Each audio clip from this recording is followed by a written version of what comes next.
সম্পর্কের প্যাচ রোমান্টিক গল্প লিখেছেন আয়াতুল মুনতাহা মিম। পর্ব 2।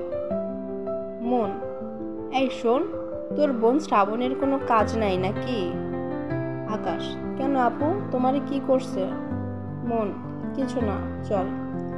মন আকাশের সাথে উঠানের মাঝখানে চলে গেল। ওখানে বড়রা সবাই আছে, গান বাজছে, সবাই আনন্দ ফুর্তি করছে। বছরে 3 বার হাওলাদার পরিবারের সবাই একসাথে হয়, আনন্দ ফুর্তি করে। মনের দাদি কুলসুম বেগম, তারা 8 ভাই বোন, 5 ভাই 3 বোন। কুলসুম বেগম বোনদের মধ্যে মেজো। রাহাতের বাবা ভাইদের মধ্যে বড়, আর তার নাম জাহাঙ্গীর হাওলাদার। সবাই জাহাঙ্গীর মিয়া বলেই ডাকে। ওইদিকে সবাই মনকে বোকা বানিয়ে চোখ বেঁধে দিল। মন, তোরা সবাই আমাকে বোকা পেয়েছিস, ডেকে এনে আমার চোখ বেঁধে দিলি, আমি তো অন্ধকারে ভয় পাই। রিফাত, আরে কিছু হবে না, আমরা সবাই তোর পাশেই আছি, চারপাশে লাইট জ্বলছে। কুলসুম বেগম, এই তোরা এটা কি করলি? ওর চোখ বাঁধছস কেন? খুইলা দে তাড়াতাড়ি, আমার নাতনির আর ভয় পাইব। আকাশ, আরে ফুপি, তুমি চুপ থাকো, তোমার নাতনির কিছু হবে না, দেখতেছো না কানামাছি খেলতাছি। রাহাত দূর থেকে সবটা লক্ষ্য করছে। মন কেমন ভরকে যাচ্ছে। রাহাত দেখে ঠোঁট বাঁকিয়ে হাসছে। মনি, কি রে, ওরা পোলা পাইনে খেলে, চল আমরাও খেলি। মনি আর শ্রাবণী রাহাতকে টেনে ওদের মাঝখানে নিয়ে যায়। সবাই চারপাশ দিয়ে মনকে ঘিরে ধরেছে। কেউ চিমটি দিচ্ছে, কেউ চুলে টানছে, কেউ ধাক্কা দিচ্ছে, কিন্তু মন কাউকেই ধরতে পারছে না। ওইদিকে চোখ বেঁধে রাখার কারণে মনের মনে হচ্ছে ওর সামনে মানুষ নয়, ভূত এসে দাঁড়িয়েছে। হঠাৎ করে কারেন্ট চলে যায় আর মনকে পেছন থেকে কেউ ধাক্কা মারে, যার কারণে মন উষ্টা খেয়ে রাহাতের গায়ের উপরে পড়ে। রাহাত মনের হাত ধরে সবার আড়ালে নিয়ে যায়। রাহাত, এখন কিভাবে পালাবি আমার হাত থেকে? মন চোখ থেকে কাপড়টা খুলে ফেলল।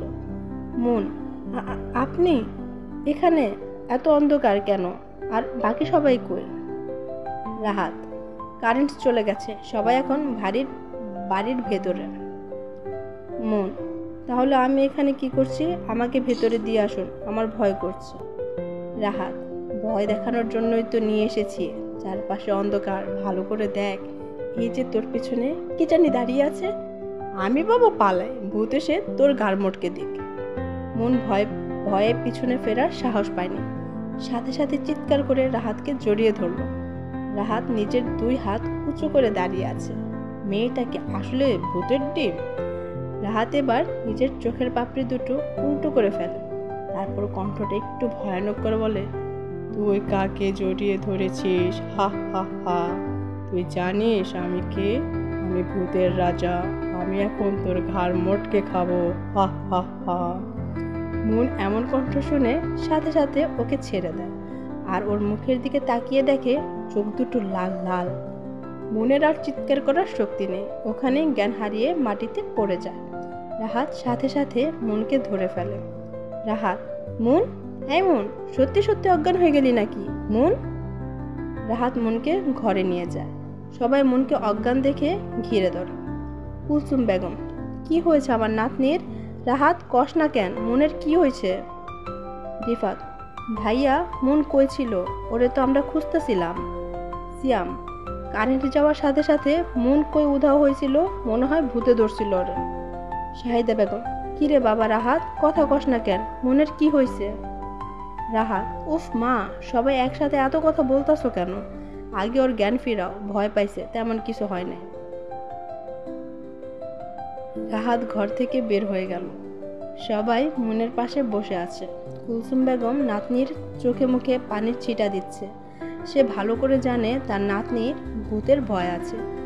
আধা ঘন্টা পর মনের জ্ঞান ফিরে চোখ মেলে দেখে ওর দাদি ওর পাশে বসে আছে। মন, ওখানে ভূত, আমি নিজের চোখে দেখেছি। কুলসুম বেগম, কোন জায়গা ভূত? তুই কি দেখছস? আন্তাজে কি না কি দেখা ভয় পাইছস? মন, আমি সত্যি ভূত দেখেছি দাদি, বিশ্বাস করো। শাহিদা বেগম, ওসব কিছু না আফু, তোমার মনের ভয়। এই গরম দুধটা খাইয়া একটু ঘুমাও। হৃদয়, ক্লাবে আজ অনেক ঝামেলা হয়েছে। চকিদারের পোলাপাইন আয়সা ভাঙচুর করছে। তোরে সবাই খুঁজতে আসছিল। রাহাত, যত যাই ঝামেলা থেকে দূরে থাকতে ততই ঝামেলা আমাকে কাছে টানে। রাকিব, আরমান চকিদার হুঁশিয়ার করে দিয়ে গেছে। সে বলেছে আর কখনো যদি জিহাদ ভাই তার বোনের সাথে দেখা করতে যায় তাহলে নাকি তার লাশ ফেলে দিবে। রাহাত রাকিবের কথা শুনে ঠোঁট বাঁকিয়ে হাসে। হৃদয়, তুই হাসছিস? তুই জানিস না আরমান চকিদার কতটা ভয়ানক ও কি করতে পারে? আমরা ওদের সাথে পারবো না ভাই। রাহাত, আরমান চকিদারের বোনকেই আমি আমার ভাইয়ের বউ বানাবো, মাইন্ড ইট। রাকিব, হ্যাঁ, আরমানের বোনকে ভাবি করে নিয়ে শুয়ে থাক, আর এইদিকে আমরা লাশ হয়ে কবরে শুয়ে থাকি শালা। রাহাত, এই মুহূর্তে আমি এসব নিয়ে ভাবছি না। কাল ভার্সিটিতে যেতে হবে, তোরা রেডি থাকিস। এখন আসি, অনেক রাত হয়েছে। রাহাত চলে আসে বাড়ির উদ্দেশ্যে। হৃদয়, শালা ওর মাথায় কখন কি ঘুরে আমি নিজেও জানি না। রাকিব, শালা ওর কথা না শুনলে আমাদের ঘিলু উড়িয়ে দেবে, চল বাড়ি যাই। রাকিব সবাইকে বসে বাইকে স্টার্ট দিল।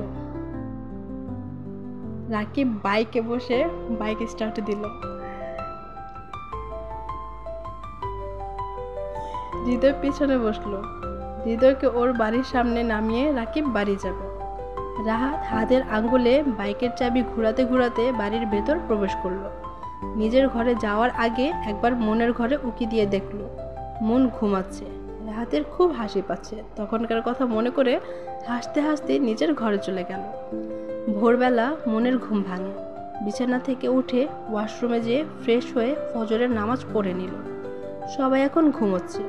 মনের একা একা বসে থাকতে ভালো লাগছে না, তাই ভাবছে বাইরে হাঁটতে বের হবে। যে বাবা সেই কাজ, ওড়নাটা মাথায় দিয়ে হাঁটতে বের হলো। সকালের আবহাওয়াটা দারুণ, চারপাশে ঘন কুয়াশা দিয়ে ঘেরা, নিশিয়ে ভেজা ঘাস। মন হাঁটতে হাঁটতে বাড়ির সামনে বড় রাস্তায় চলে যায়। গভীর কুয়াশার মাঝে একজন লোক দাঁড়িয়ে আছে। তার মুখ দেখা যাচ্ছে না, কালো হুডি পরা, মুখ ঢাকা, পেছন থেকে দেখতে একদম রাহাতের মতো। মন আস্তে আস্তে লোকটির কাছে যায়। আচমকা লোকটির কাঁধে হাত রাখে। লোকটি চমকে উঠে পেছনে তাকায়। মন তাকে দেখে উল্টো ভড়কে যায়, কারণ ছেলেটির মুখ এক ভয়ানক মাস্ক লাগানো। আচমকা এসব দেখলে যে কেউ ভয় পাবে। মন, ভূত ভূত! মন চিৎকার করে উঠল। সঙ্গে সঙ্গে ছেলেটি মনের মুখ চেপে ধরল। মন আরো ভয় পেয়ে গেল। চোখ দিয়ে অলরেডি পানি পড়ছে। রাহাত মুখ থেকে মাস্কটা খুলে ফেলে দেন।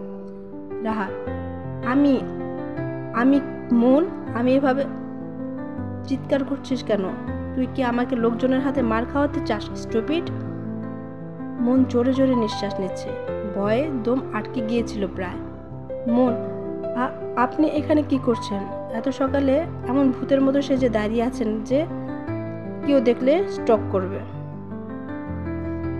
রাহাত, তোর মতো সবাই হাদারাম ভীতু না, এরা গ্রামের মানুষ, এরা ভূতকে ভয় পায় না। ভূত উল্টো এদেরকে ভয় পায়, ইডিয়েট। মন, হয়েছে, আর চাপা ঝাড়তে হবে না। তা আপনি এত সকাল এখানে কি করছেন? রাহাত, তুই কি করছিস সকাল সকাল এখানে? কি তোর? চল বাড়িতে চল। রাহাত মনকে নিয়ে বাড়িতে চলে যায়। মনের আর জানা হলো না রাহাত এত সকালে এখানে কি করছে।